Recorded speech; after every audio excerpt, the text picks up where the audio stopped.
Hi, everyone. You're listening to Radio Cherry Bombe, and I'm your host, Kerry Diamond. I'm the founder and editor of Cherry Bombe magazine. Today kicks off our new travel miniseries, Destination Cherry Bombe. Where are we headed first?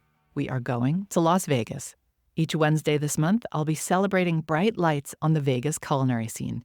Join me to discover the chefs, mixologists, and innovators defining the city and taking the food scene to new heights.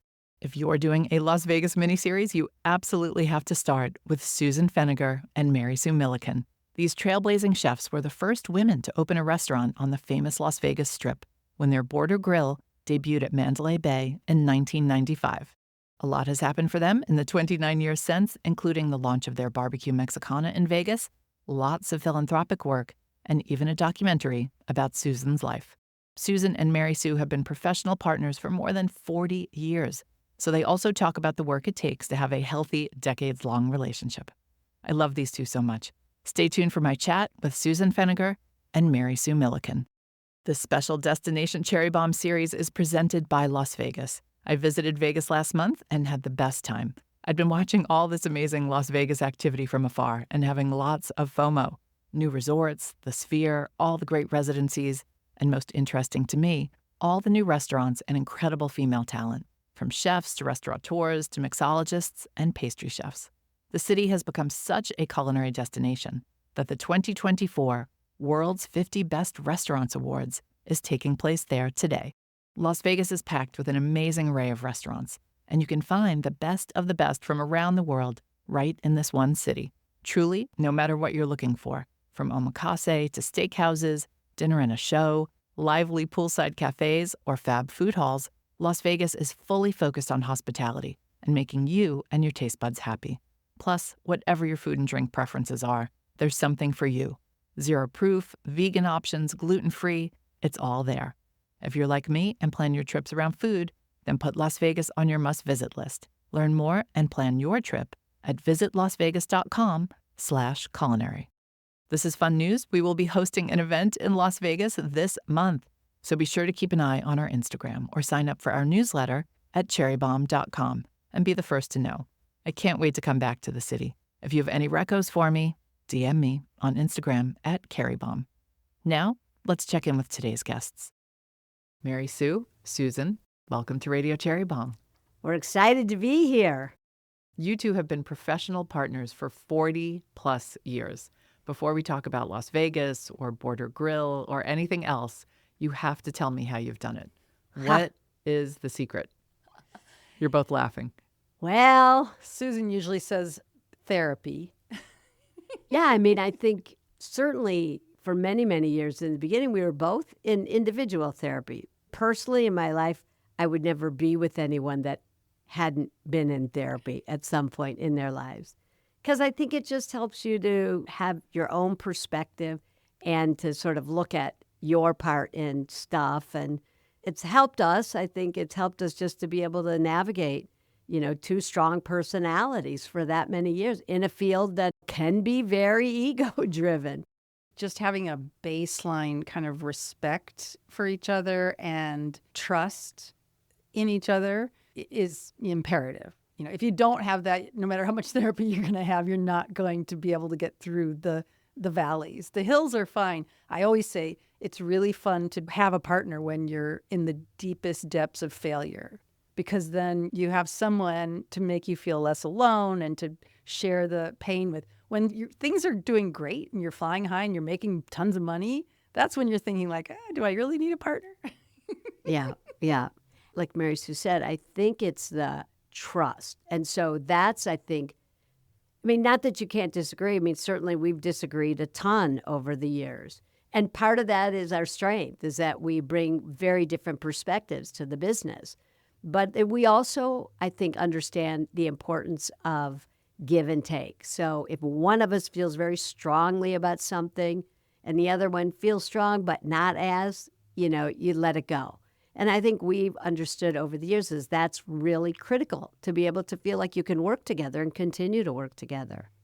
I was just counseling a friend of mine a little bit, somebody I work with who's kind of a mentee, and she was having trouble with her boyfriend, and I was I kept drawing on all these things that Susan and I have been through to just help her see. They've been together 18 years. And, the thought of not getting through and growing and being stronger at the other side of it, life is full of pain from every direction. But if you do stay together, whether you're a couple romantically or just in business, I think at the other side of every, low point, there's something way better than where you started.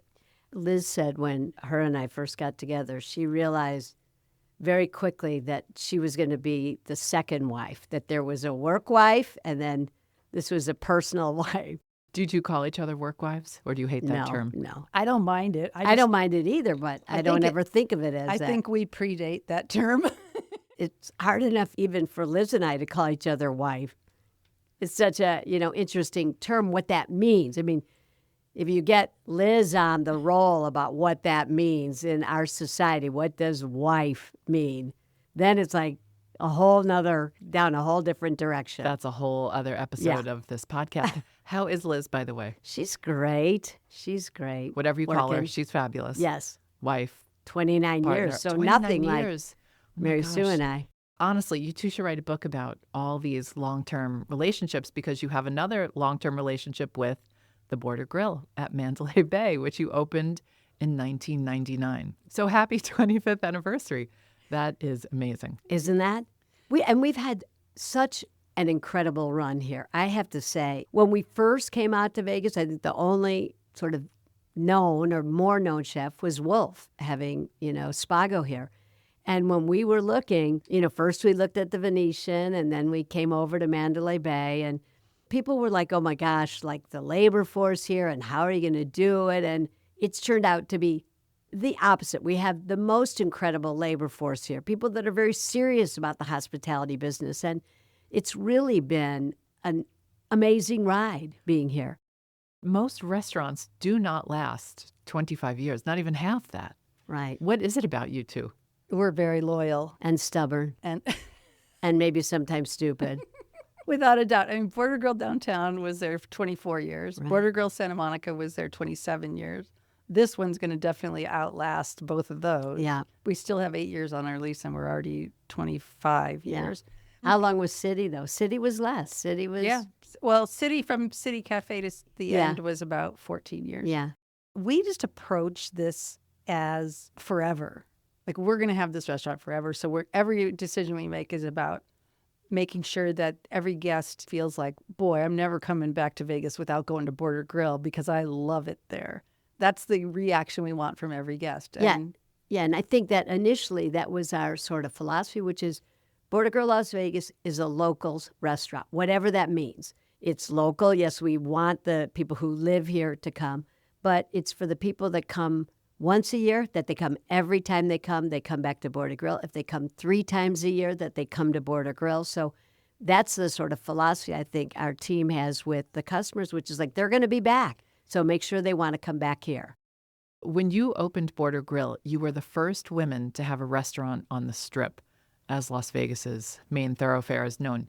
Did you realize at the time you were pioneers?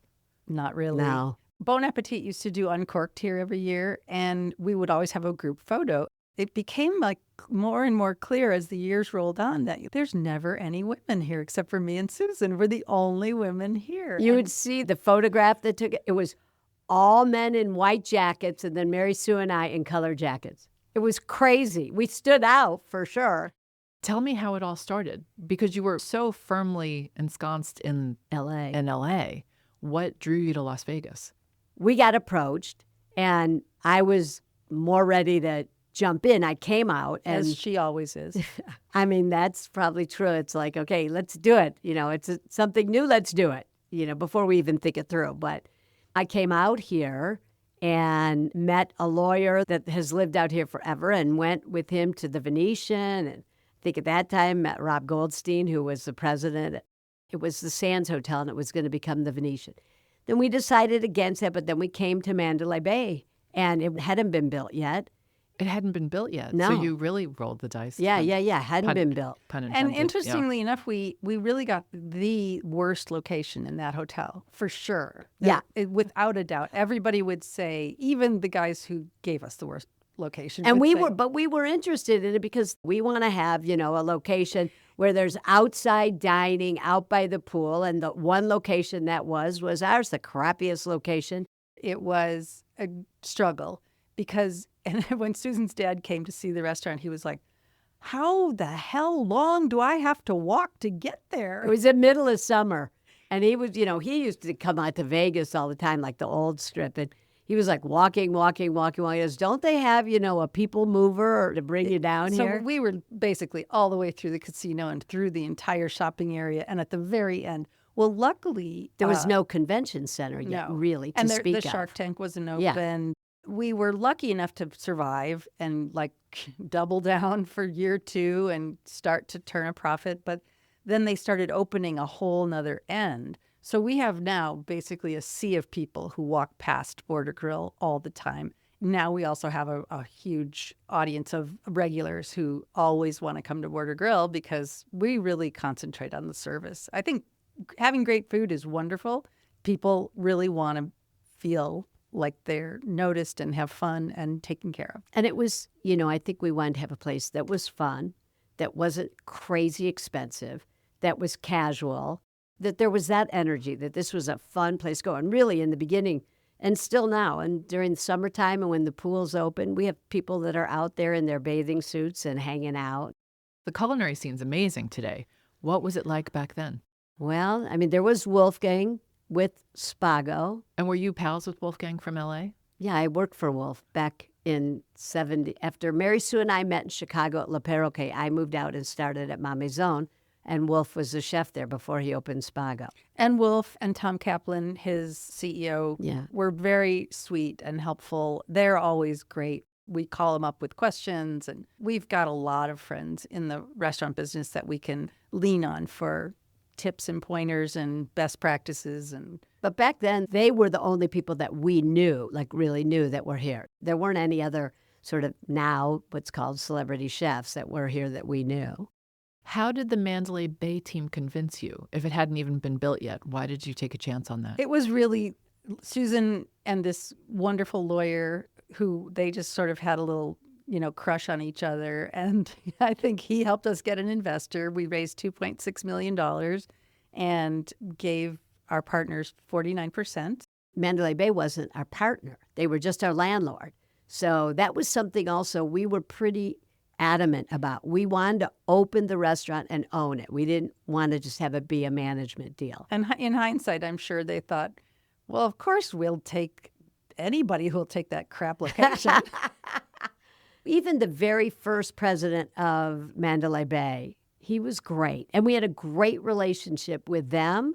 And then when MGM bought the hotel, we ended up with different presidents there who we had an amazing relationship with. Does everybody just have a love fest with you two? Because I'm looking at your faces and you're not just telling this for the sake of a good podcast story. Like you legitimately seem like you all Susan, like each other. for sure. Oh, we do all love each other. But Susan really is one of her big strengths, I think, is how she connects with people. And she's really in charge of like landlord relationships. And she also always meets people that want to do deals with us, whether it's, CPGs or new restaurants or whatever. She's constantly bringing new restaurant ideas to us. I keep saying, look, we're old. Are you kidding me? But, the thing that I think has been really, and it's sweet, Mary Sue says that, but I do think that when we've created these relationships like we have with Chuck Bowling and we've had with all the presidents that have been there, it creates a partnership in its own way that where they want us to succeed because then they succeed. The more we succeed, the more rent they make. And also the better our reputation is. So I think we've learned so much about business, even though neither of us had much interest in learning about it. But I want to go back to something you both said, but ask Susan, do you have like a people litmus test? Do you go by a gut check? Gut, for sure. I don't know that it's always right, but that is what I go on. I think people are basically good. One of our first general managers that worked for us, his name was Kevin Finch, and he used to say he thinks people want to do a good job. And so believe that they want to do a good job. If they're not, it's often because of us. And so I think we've always treated our staff that way, which is people want to do a good thing. They want to do a great job. All right, let's talk food. Tell us what Border Grill Las Vegas is all about today. I'd love to know what the stars of the menu are. Oh my gosh. The menu changes a lot. You don't stay in one place for 25 years without a lot of evolution. Right. We're constantly coming up with new ideas, the same People don't things. love change necessarily when it comes to the menus of their favorite places. Well, I think you have to have a real balance. One way we deal with that is that we run specials all the time. So that's obviously a way where you can keep those things. Like, for example, fish tacos. They're a huge seller out here and always have been from the very beginning. Or we'll do a really delicious ribeye on the menu. So it's sort of from one extreme to the other. Yeah, the seafood molcajete is a really big, beautiful, bubbling, massive seafood that you can share at the table. The ceviches are fantastic.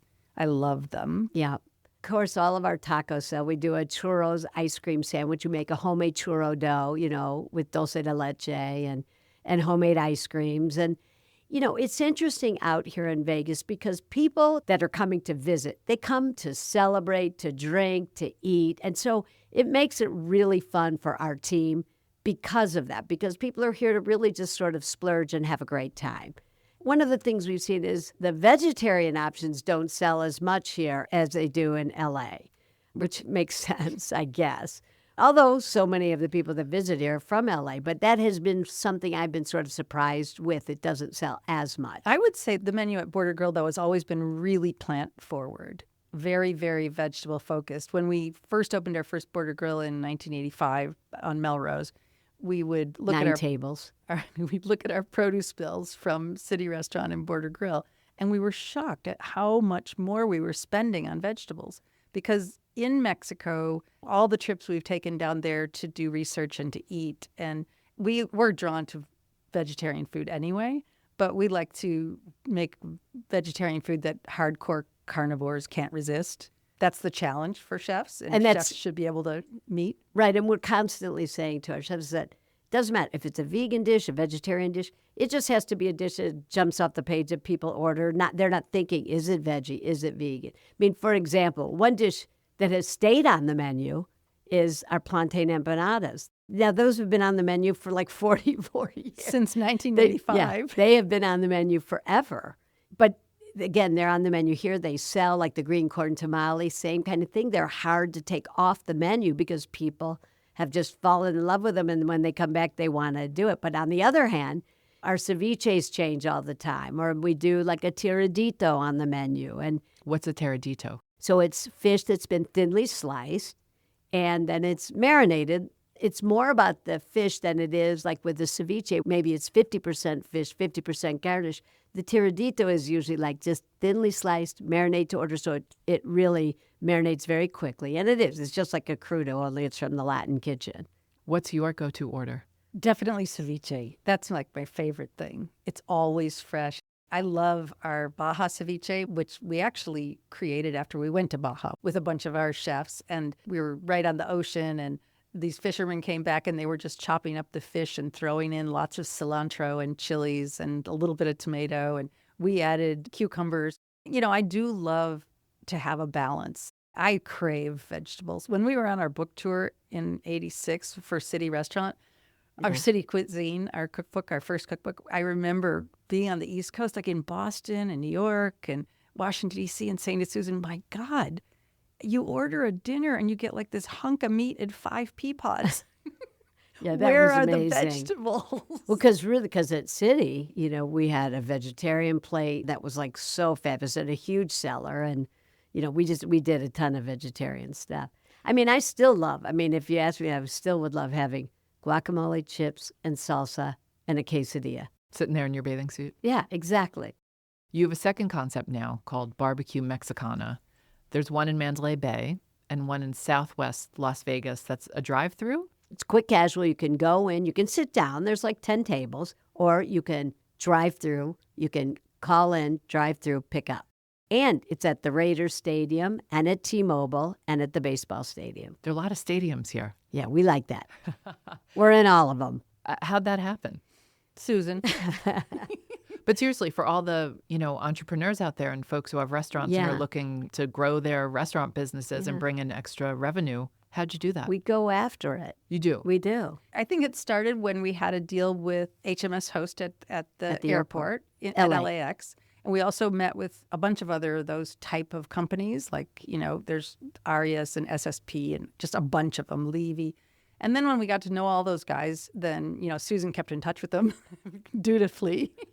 And then whenever, every once in a while when she's bored, she just shoots an email off and says, hey, what's new with you? I'm constantly. I was gonna say, when is she ever bored? Honestly, it is funny. I'll be like, I haven't written him in a long time. It's like, here I am again. What's happening? What's new? What's the next RFP happening? I I'm think going to start to keep a list. So loyalty, persistence. Persistence, yes. That's what I noticed about Susan when I first met her. There's just no saying no to her. She'll find a way to yes, somehow. You push love those that. things. I mean, I think persistence and being noisy and making sure and communicating. But I think, really, I think that's how we are with our team. I mean, still, this many years later, I can't tell you how many times we're doing an event, whether it's for a nonprofit. And 99% of the time, either Mary Sue or I both or one of us shows up at these events. And how many times people say, I can't believe you're here. I think we still feel like it's important to show up. Back to BBQ Mexicana. Yeah. How is that different and what are the stars on that menu? Well, we brought some for you. I'm very excited. The burn-in Give them burrito. Some ASMR. Here's the The here's burnt bag. end burrito is I heard it. killer. Ooh. We smoke it for about 14 hours. And we also do smoked chicken and tofu. And so we do burritos, bowls, and wraps. And then we have all these sort of yummy sides like the broccolini. And the cowboy caviar and the coleslaw is delicious. I brought you a bunch of sides because that's Thank my you. favorite thing are all the vegetables. And, we're both from the Midwest, so the drive-through thing is kind of like a dream we've always had from the Motor City. I think it's also an opportunity for our team to grow. We're working on a succession plan over the next, well, it was 10 years, but now that was like Now 2 or it's like 3. 25 years, it seems like.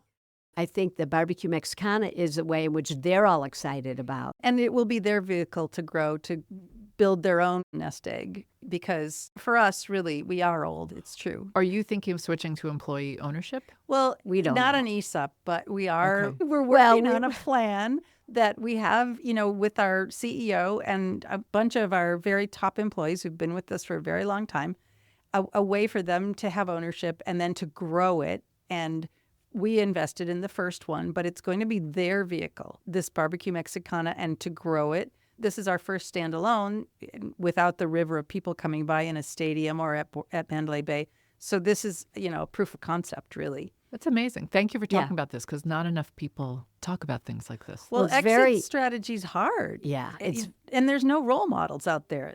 I mean, one of the things that we've realized, and that's we take a long time for growing. So we're not a company that has opened up 25 restaurants or 30 restaurants. So if you want to keep good people, part of that question is how do you keep them so when they're still young enough that they want to be able to make enough money to support their family. And so this concept we were all very excited about. We've never done a drive-through before. It's exciting for us as well as for them to see, this is an opportunity to be able to be within the local market, which is something that we've always been really drawn to here in Vegas. And we have, many people who have eaten BBQ Mexicana in the stadiums. And so now these are the same people where we feel like we can offer catering. We're going to be offering different kinds of concepts out of that kitchen where you can get it to go. So we're jazzed to see what it can do. I mean, never, the first time I ever did at the window and taking an order was, about 2 weeks ago. And that was sort of scary. How'd you do? Well, I didn't know how to ring it in, but I could talk to the people that were coming through.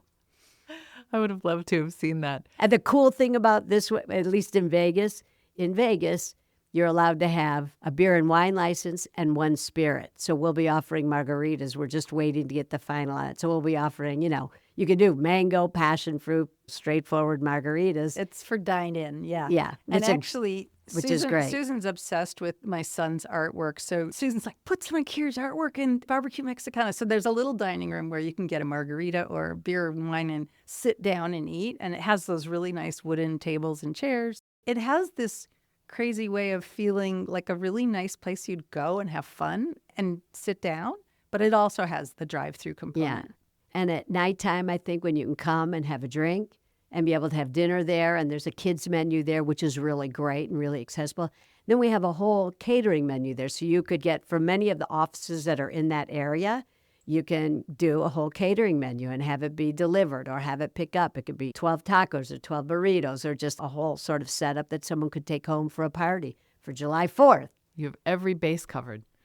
Well, it's interesting. We opened BBQ Mexicana about 4 weeks after opening our high-end restaurant in Palm Springs. Alice That's B. not Mexican. Alice B. We didn't even talk about it yet. Yeah. Named for Alice B. Toklas, right? Yeah. Yeah. It's How's doing that going? really well. Oh, good. I would expect nothing less from you two. It's exciting. It's very I don't exciting. know. We've opened a few bombs. Yeah, We for opened sure. in Long Beach and closed like 6 weeks quick, later. A kiosk, yeah. It oh was my God, a total terrible. nightmare. I just want people out there to understand that just because it's Mary Sue and Susan doesn't mean it's going to be a hit right off the bat. Let's talk about hospitality in Las Vegas, because I heard you two talk about this as well in the past, that there's a different attitude toward working in hospitality here, and you have not had the problems hiring here that you've had in other locations.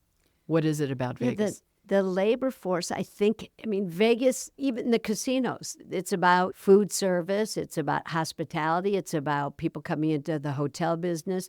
So food and beverage basically around the whole country is a mainstream employer, but particularly in Vegas, I think it's a focus. And you've got the schools here, UNLV, the hospitality program. Yeah, I think that program's very strong, and it has had a great effect on the city in terms of turning out really talented people who understand hospitality and want to make it into their career. And I know a lot of people, young cooks, who come to Vegas to spend, 5 or 6 years to really gain a certain experience. And then they go back out and into the world and open their own places. Or it's a good place to learn about hospitality skills. And volume. It's crazy. When we first opened here, and even still now, I remember trying to expedite. It was like, oh my God. Just lines of tickets, because you can talk about doing, 800 or 900 meals in a meal period. That's huge. Compare that to LA. 800 or 900. Yeah. Oh my gosh. You can be doing that at the same time you could be doing private parties all upstairs. I think our biggest day ever was without having a private buyout was like $100,000. It takes a special kind of skill set to be able to forecast that and really work your labor numbers around that. But our team is fantastic. They're better than I would ever be at it.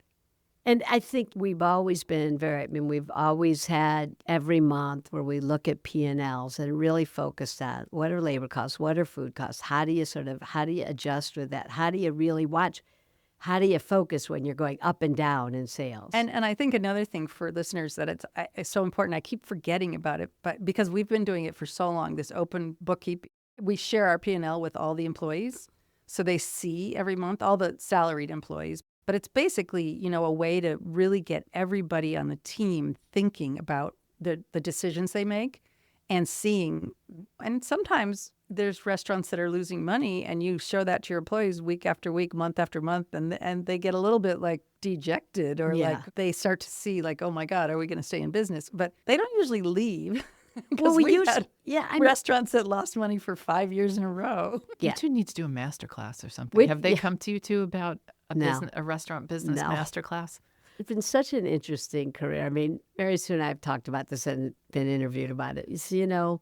Maybe it's being two women. It's very different, I think, than being a man in our industry. Or if you don't have a manager or you don't have an agent. It's very different. It's a very different role model that you see with someone who maybe is represented or is a man in our industry. I think all those things we sort of go after. Oftentimes we'll get asked, someone will call us to go do something, and certain in the media world. You two are total Vegas experts at this point. Let's say you had to create an itinerary for a first-time visitor. Where should they eat? And Okay, what should Border they Grill see? for brunch, Border Grill for lunch. Oh, and you come to Border Grill for dinner.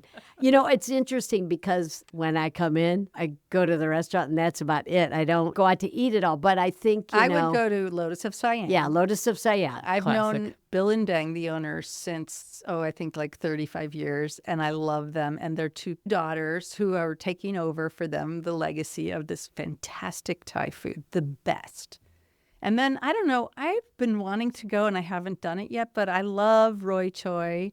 I love him he's a poet and such a thoughtful, deep thinker.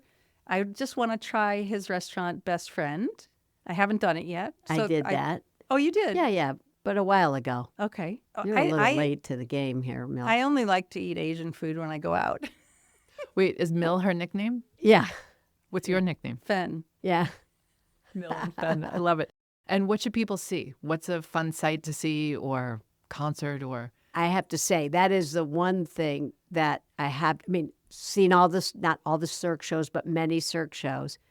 Lady Gaga went to see her jazz show, which was incredible. There is amazing entertainment here. I tend to end up going to music. That would be probably the biggest thing. The residencies are incredible. Yeah, amazing. Absolutely amazing. I think that sphere. It's mesmerizing, that thing. Yeah, it really is. I think, there's so many cool things to do in Vegas. It's unbelievable. You could pack a month's worth. It'd be very hard to choose. So it depends on. The magic's great. I like the magic, the music, and You go to the some magic of the shows? Yeah, Liz is a big magic fan.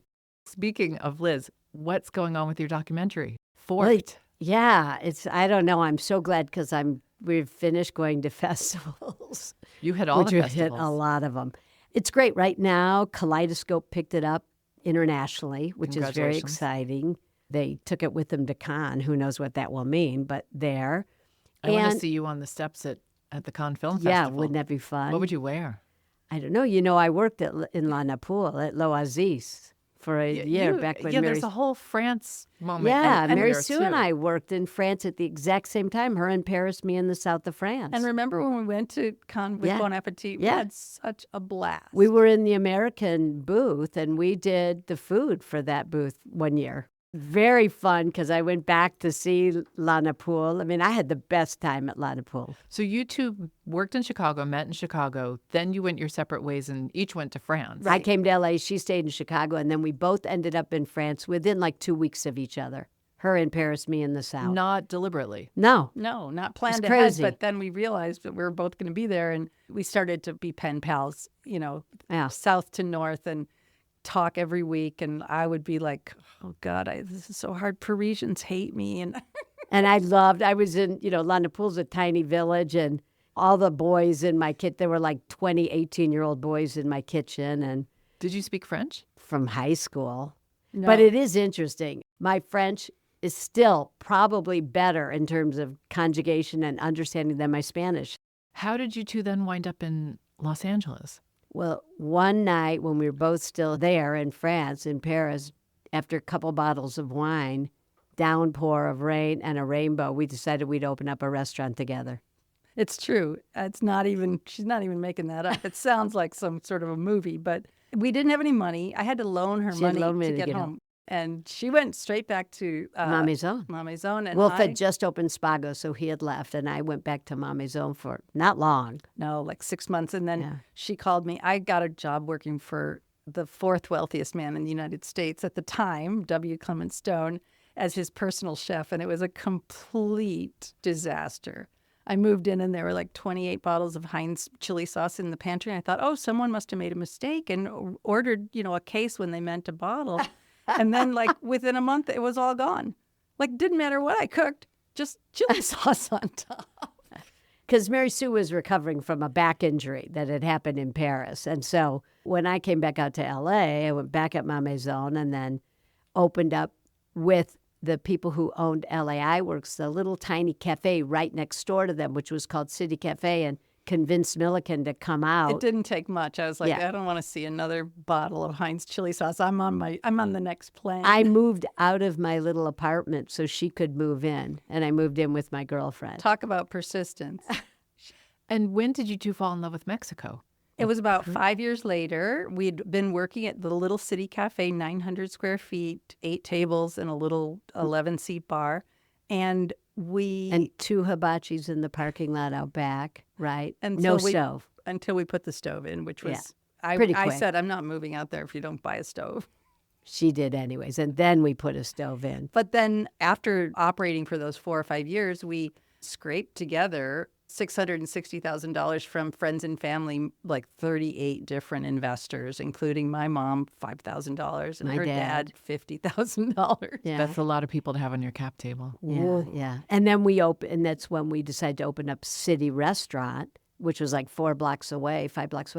And we had to figure out what to do with the little tiny city cafe. And it was either a Japanese noodle house or a taco stand. We went with the taco stand, and we went down. Both restaurants were closed. We closed the little Yeah, 'cause city we cafe hadn't for a built. remodel. Yeah. And we took off to Mexico and took a 3-week trip in a little VW Bug everywhere, mostly hitting market after market Eating after street market. food all the way around, writing the menu. And the first 4 or 5 days we stayed with the one kid that was working in our kitchen with Tacho, his family in Mexico City, and went with his mom every day to the market so that we'd start to understand the Mexican kitchen. And you fell in love. We did. We brought Chipotle chilies home in our suitcase.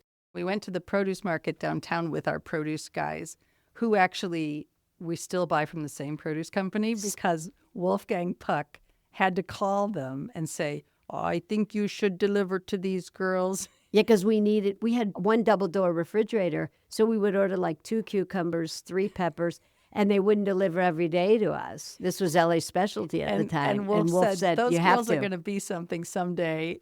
And So they did. So we went down to the produce company and with all these treasures that we brought home from Mexico, and they were able to track down a lot of the stuff, which was being sold, but it just was being sold within the community. So that was a lot of fun, really. Yeah, that was great. Our final question on the show is always, if you had to be trapped on a desert island with one food celebrity, who would it be and why? But for this, I'm going to say you have one night to run around the strip. You're going to eat, drink, play blackjack or whatever your game of choice is, see a show. What food celebrity do you bring with you? And you cannot bring each other. Oh, Freddie Giraudet. I had a big crush on him. Wait, tell me who he is. Freddie Giraudet had a restaurant in Switzerland outside of Lausanne?